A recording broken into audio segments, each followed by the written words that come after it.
Qual é realmente o propósito da vida? Se você pudesse dar um insight sobre isso, obrigada.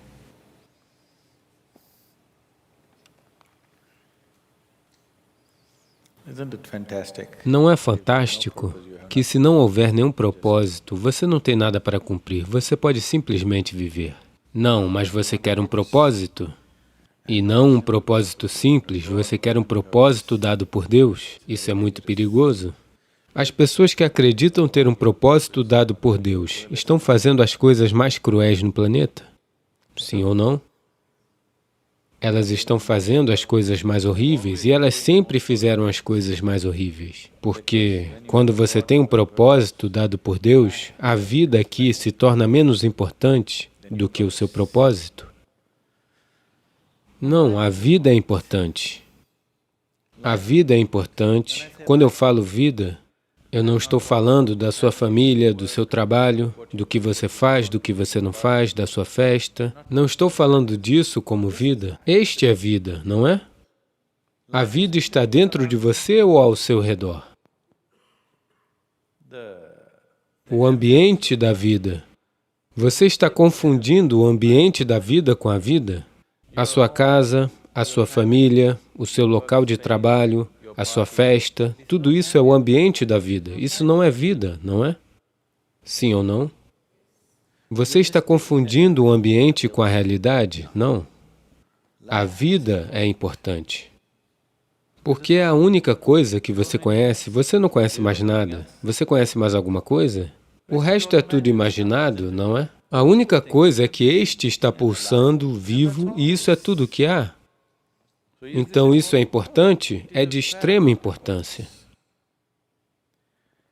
Não você como pessoa, isso não é importante, mas você como um pedaço de vida é muito importante, porque essa é a base de tudo. Quando eu digo que essa é a base de tudo, o universo existe para você somente porque você existe, não é mesmo? Sim ou não? O mundo só existe para você porque você existe, caso contrário, ele não existiria em sua experiência. Portanto, em todos os sentidos isso é importante. Então, qual é o propósito deste?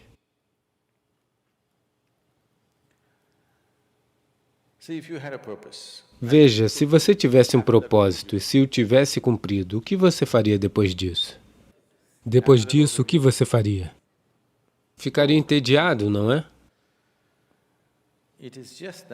É que a vida é tão complexa e tão fenomenalmente complexa que se você passar 10.000 anos observando-a cuidadosamente, você continuaria sem conhecê-la inteiramente. Se você passar 1.000.000 de anos observando-a com foco absoluto, ainda assim você não a conheceria em sua totalidade? É assim que as coisas são? Existe um significado para isso? A coisa mais grandiosa da vida é que ela não tem nenhum significado. Este é o maior aspecto da vida, é que ela não tem significado e que não há necessidade de que ela tenha um significado. É a pequenez da mente do indivíduo que buscará um sentido, porque psicologicamente você se sentirá meio que desconectado da vida, caso você não tenha um propósito e um sentido. As pessoas estão constantemente tentando criar esses falsos propósitos. Agora, elas estavam muito bem e felizes, de repente elas se casaram, agora o propósito é a outra pessoa. Depois eles têm filhos, agora eles se tornaram infelizes juntos. Agora todo o propósito pelo qual eu passo por essa infelicidade é por causa das crianças. E assim vai.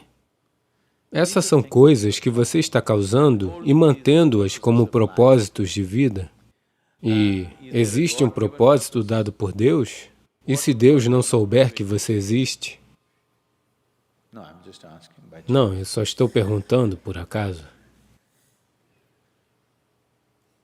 Eu estou dizendo que neste enorme cosmo, do qual Deus deveria ser o criador e o gerente destas 100 bilhões de galáxias, e nelas está este pequeno planeta e você, suponha que ele não saiba que você existe. O que fazer?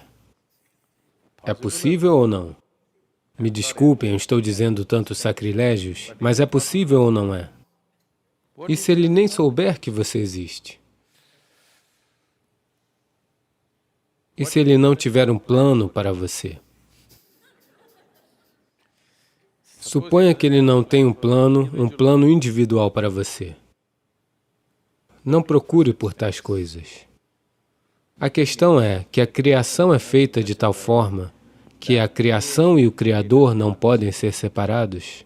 Aqui você é um pedaço da criação, ao mesmo tempo a fonte da criação está pulsando dentro de você. Se você prestar um pouco de atenção neste processo da vida, você não precisará de nenhum propósito. Ele o manterá envolvido por 1 milhão de anos, se você quiser. Há tanta coisa acontecendo, tanta coisa significa, tanta coisa inacreditável acontecendo aqui mesmo. Se você prestar atenção suficiente, 1 milhão de anos de existência vai mantê-lo ocupado ou mais. Nesse momento, a necessidade de um propósito surgiu porque você está preso na estrutura psicológica, não no seu processo de vida. Psicologicamente, a sua estrutura psicológica funciona a partir dos dados limitados que ela acumulou. É dentro disso que ela fica girando e agora mesmo, o seu pensamento e a sua emoção se tornaram muito mais importantes do que sua vida. Não é assim?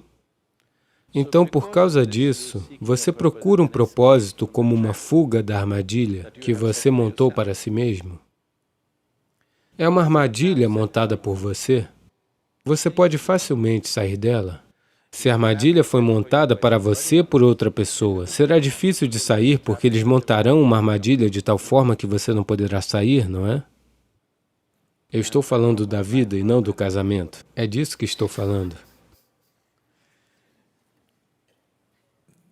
É isso? Então, essa é uma armadilha montada por você. É fácil sair dela, mas esse é o problema. A razão de ser tão difícil é porque agora você está identificado com a armadilha, você gosta dela. Você gosta dela porque ela lhe dá uma certa sensação de segurança e estabilidade e proteção e identidade individual. Se você constrói um casulo ao seu redor, ele lhe dá segurança, mas também o aprisiona. As paredes de autopreservação também são paredes de autoaprisionamento. Quando elas o protegem, você gosta delas. Quando elas o restringem, você não gosta delas. É por isso que temos portas. Nós gostamos das paredes porque elas nos protegem. Mas nós temos portas para que possamos abri-las e sairmos quando quisermos. Não importa o quanto seja bom, ainda queremos sair, não é? Então, é assim com cada armadilha que você monta. Não importa o quanto seja bom, você ainda quer sair.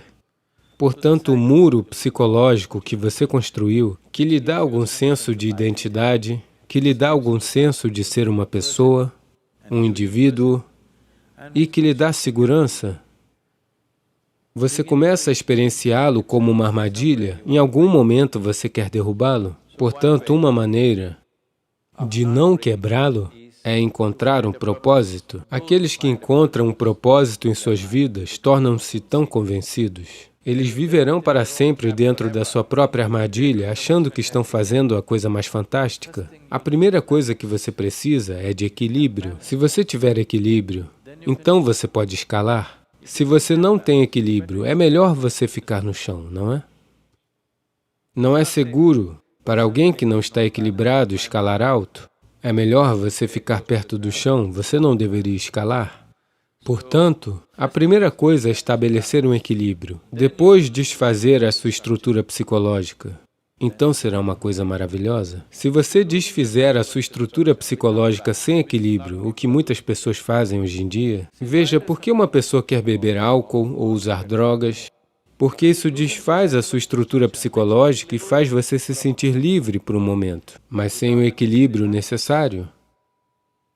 Você não trabalhou para o equilíbrio, mas você conseguiu a liberdade. Liberdade sem equilíbrio é destruição, não é? Portanto, a primeira coisa é trabalhar pelo equilíbrio, um enorme senso de equilíbrio, no qual Mesmo que você desmonte a sua estrutura psicológica, você pode simplesmente viver aqui. Desmantelar a sua estrutura psicológica é um processo importante porque essa é a sua armadilha, essa é a sua segurança, essa é a sua estabilidade, ao mesmo tempo é a sua armadilha. Porque as paredes foram erguidas, você se sente seguro, mas elas também são a sua armadilha. Se você desmantelar a sua armadilha, você vai desmantelar a sua segurança também, não é? Você também desmantela o seu senso de propósito? Você também desmantela tudo o que é importante para você? Portanto, para isso, precisará de equilíbrio. Sem equilíbrio, se você desmantelar, irá enlouquecer. Mas não procure um propósito, porque se você procurar um propósito, você está procurando a loucura. Se você encontrar um, com certeza você está louco. Sim. Se você acha que encontrou um propósito na vida, você com certeza enlouqueceu. Porque somente as pessoas loucas têm um propósito. Ou as pessoas que têm um propósito são loucas de muitas maneiras. Essas são coisas que você cria em sua mente e acredita que sejam verdadeiras, não é mesmo? Agora mesmo, lutar pelo meu país é o meu propósito. Neste momento, se for necessário, lutarei, sabendo muito bem que é uma maldita luta desnecessária. Sim, assim você lutará apenas na medida do necessário. Se você acha que esse é o seu propósito, você vai querer destruir o mundo inteiro por causa das bobagens que você acredita, não é mesmo? Se algo for necessário, nós o faremos. Com um envolvimento absoluto. Não existe outro propósito. O propósito da vida é viver e viver totalmente. Viver totalmente não significa festejar todas as noites. Viver totalmente significa que antes de você morrer, cada aspecto da vida foi explorado, nada ficou inexplorado. Sim? Antes de você morrer, mesmo que você não explore o cosmos, pelo menos este pedaço de vida você deve conhecê-lo em sua totalidade. Este tanto você tem que fazer a si mesma, não é? Isso é viver totalmente.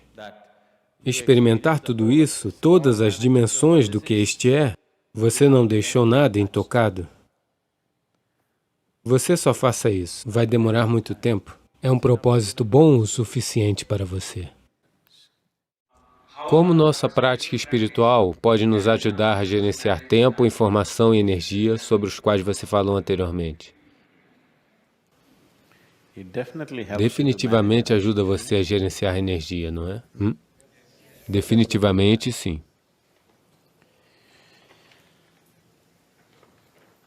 Informação. Para gerenciar adequadamente suas informações ou para não sucumbir às tendências causadas pela informação, das informações do passado, energia é uma parte muito importante. A velha rotina se formou. Se você quiser sair disso, você precisa de alguma energia. Se você não tiver força suficiente, você não poderá sair dela. Levará você na mesma rotina. Portanto, se você gerar energia suficiente, você também poderá lidar com as tendências causadas pelas informações antigas. O karma pode ser quebrado se você apenas tiver a energia necessária. Então, essas duas coisas definitivamente servem. Acima de tudo, uma vez que suas energias estejam de uma certa maneira, o que alguém faz em 24 horas, você pode fazê-lo em 6 horas. Ou o que você faz em 24 horas, alguém pode fazê-lo em 3 dias. O que é um fato para nós. Portanto, todas as três coisas estão sendo gerenciadas de uma certa maneira. Mas especificamente sobre o tempo, se quisermos ter uma compreensão do tempo, então precisaríamos de um sadhana de natureza diferente. Se você quer ter domínio sobre o tempo, existe um tipo completamente diferente de sadhana. Isso dá a você alguma coisa. Mas, principalmente, seu foco está direcionado para lidar com as informações kármicas e a energia. Se alguém quer ter domínio sobre o tempo, é preciso uma abordagem diferente. Se tivermos que seguir nesse caminho, ou você deve ter um enorme entendimento de vários aspectos da vida, isso se tornará extremamente científico, ou você deve estar simplesmente disposto a escutar. Se você tem uma dessas qualidades, é possível. A primeira que eu disse, um entendimento enorme, isso não acontecerá em pouco tempo.